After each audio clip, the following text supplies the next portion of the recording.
పరామర్శ పేరుతో జగన్ బల ప్రదర్శనలు చేస్తున్నారని సీఎం చంద్రబాబు విమర్శించారు. తాడేపల్లి నుంచి గుంటూరుకు వెళ్ళడానికి 6 గంటలు పడుతుందా అని ప్రశ్నించారు.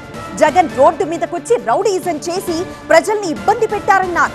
బల ప్రదర్శన చేయాల్సింది ఎన్నికల సమయంలో, ఇప్పుడు ప్రజలకు సేవ చేయాలన్నారు. గుంటూరు నుంచి విజయవాడకు పోవాలంటే 6 గంటలు.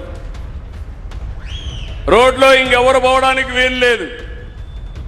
అంత మునుపు మీరు చూస్తే రోడ్డు మీద పోతూ పోతూ వాళ్ళ కారు కింద ఒకడు చనిపోతే, సింగయ్య చనిపోతే తిరిగి ప్రభుత్వం హత్య అని చెప్తారు. బంగారుపాలెంలో రేట్లు లేవని పోయి డెమాన్స్ట్రేట్ చేస్తే పర్వాలేదు, కానీ బలవంతంగా మామిడికాయలు తోలుకొచ్చి వేరే రైతుది కబ్జా చేసి తీసుకొచ్చి రోడ్డు మీద పడేస్తారు. అంటే రౌడీయిజం, గోండాయిజం. అంటే ఎవరి దగ్గర చేస్తారని అడుగుతున్నా. అదే మరి రోడ్డంతా బ్లాక్ చేయడం, గొడవలు చేయడం, ఏదో బలం ఉందని నిరూపించుకోవడం. బల ప్రదర్శన నిరూపించుకోవాల్సింది ఎన్నికల సమయంలో.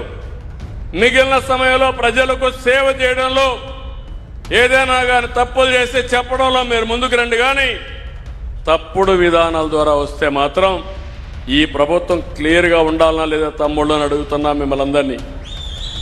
మీ ప్రాణాలకు రక్షణ అవసరం లేదా అని అడుగుతున్నా. మీ ఆస్తులకు భద్రత ఉండాలా లేదా అని అడుగుతున్నా.